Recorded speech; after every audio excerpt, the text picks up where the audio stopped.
ESPN's Adrian Wojnarowski just reported that Dan Hurley, the head coach of UConn men's basketball, has rejected the Los Angeles Lakers offer of 6 years, $70 million is what it is being reported as, and he is going to be staying in Storrs, Connecticut. It was sort of a toss-up. Hurley was somebody who came into the conversation as to whether or not he could be a possibility of being a Lakers head coach. It was late last week that he emerged as their number one candidate, and there are definitely lots of pros and cons, and it has a lot of people sort of bipolar on the subject, because on one hand, absolutely, we're talking about the Lakers here. Hurley has mentioned in the past that he would like to eventually become an NBA head coach, test himself at the highest level possible, an ultra competitive guy in Dan Hurley, which to some degree you could make the argument that the NBA might even be a little bit more overwhelming in terms of the full 82 season grind plus the postseason. Hurley has been known for being a little bit of a loose cannon at times, and he now decides that, you know, as much as he would like to eventually move on to the NBA, he talked in an interview a couple weeks ago that it has to be the right NBA situation, and he clearly did not view this Lakers job as that type of an opportunity. Now, why could that be? Ultimately, my thoughts is, I understand the Lakers are the Lakers brand. If you want to be an NBA head coach, you typically dream of having a job such as the one with the Lakers right now and having the chance to coach one of, if not the greatest player of all time, and LeBron James is absolutely something that, again, you kind of dream of for the longest time. But I think that the other side of that equation is the fact that there's going to be so much pressure surrounding whoever the next head coach of the Lakers is. And that situation in LA right now, I definitely won't fully count them out in terms of being a competitor next season, but the Western Conference is a gauntlet, and it is only going to continue to get better. I am putting faith in the Grizzlies to have a bounce back year next year as well, where a lot of people have sort of forgotten about them, but I believe it was back-to-back seasons as the number 2 seed. They dealt with a variety of injuries, and I believe that Ja was suspended to start out this season as well, and just so much that was sort of baked into this Grizzlies season that ultimately was a mess. Another team that's going to be competitive next year, along with all of the other young cores in the Western Conference who, you know, in theory are only going to continue to get better. You look at the Thunder, you look at the Timberwolves, and so on. The Denver Nuggets are always going to be, you know, a player in that arena. The Dallas Mavericks, who are in the finals right now.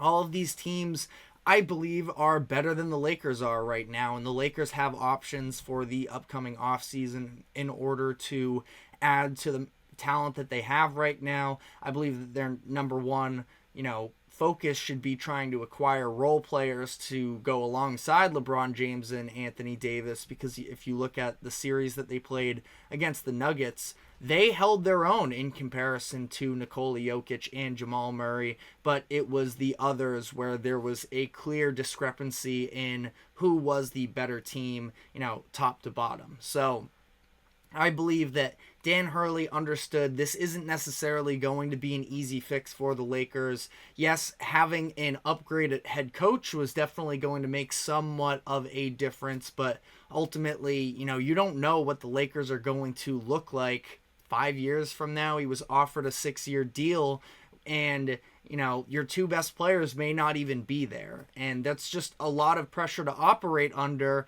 especially considering you have basically the world at your hands in Storrs, Connecticut with the Huskies, where coming off of back-to-back national championships, I highly doubt that Dan Hurley has to pay for a thing in the entire state of Connecticut. And he is going to have a chance to make history this upcoming season with a potential three-peat. Hasn't been done since John Wooden. Now, obviously, college basketball, we understand how much parity it is, just the format of the sport entirely. It's going to be extremely difficult, obviously, to pull off that three-peat, but the Huskies are going to go into next season with easily a top 25 roster, very possibly top 10. Alex Karaban just came back in the draft, which, for those of you who aren't necessarily quite as familiar with Karaban, he was a 13-point-per-game scorer for the Huskies last year, and coming off of a sophomore season where he very likely could have been a second-round pick in the draft this year, he decides to come back. I thought it would be a little bit weird if Hurley had to have communicated with Karaban to some degree, and if he were to just leave him stranded. It does make you sort of wonder whether or not this is a little bit of a negotiation plan. Now, I bet Hurley did legitimately consider his option of joining the Lakers, but at the same time, again, he has it so good right now in Connecticut, and he is currently going through a contract negotiation with the university, and he's going to be getting a big time payday to come. Obviously, $70 million to coach in the NBA. That is a massive offer. Would have been somewhere in the range of top 6 highest paid coaches in the NBA, but he's still going to make loads of money at UConn this upcoming season, and ultimately, if he wants to coach in the NBA, this will not be his last opportunity to do so by any means. You know, at this point in the coaching cycle, it was Lakers or nothing, where if he is really serious about wanting to make the jump to the NBA, next year he will very likely, in my eyes, have a number of different offers. I'm not sure NBA franchises necessarily even knew that that was on the table, but it's been a very busy offseason for Hurley, especially going through all these negotiations, getting a contract offer from University of Kentucky and the Lakers in the same offseason. I mean, talk about two premier positions at both the NBA and college basketball levels. That's how highly sought after he is right now. And again, he's going to coach out this last season at UConn. We'll see where it goes from there. UConn has a ton of talent on their roster that should be really interesting. They are returning a lot of players, so there's definitely a level of familiarity.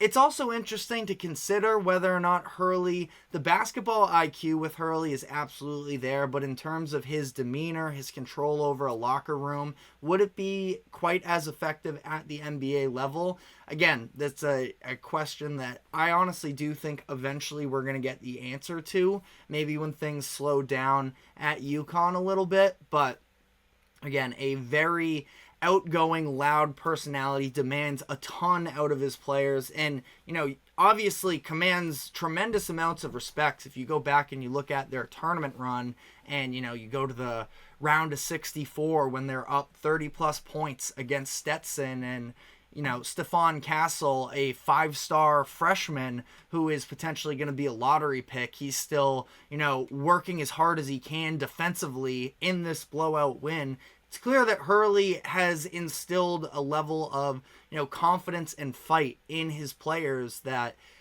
it speaks volumes. Now, when it gets to the NBA and you're dealing with, you know, grown adults as opposed to college students, is there still going to be that same level of mental wiring and being able to control a room like that?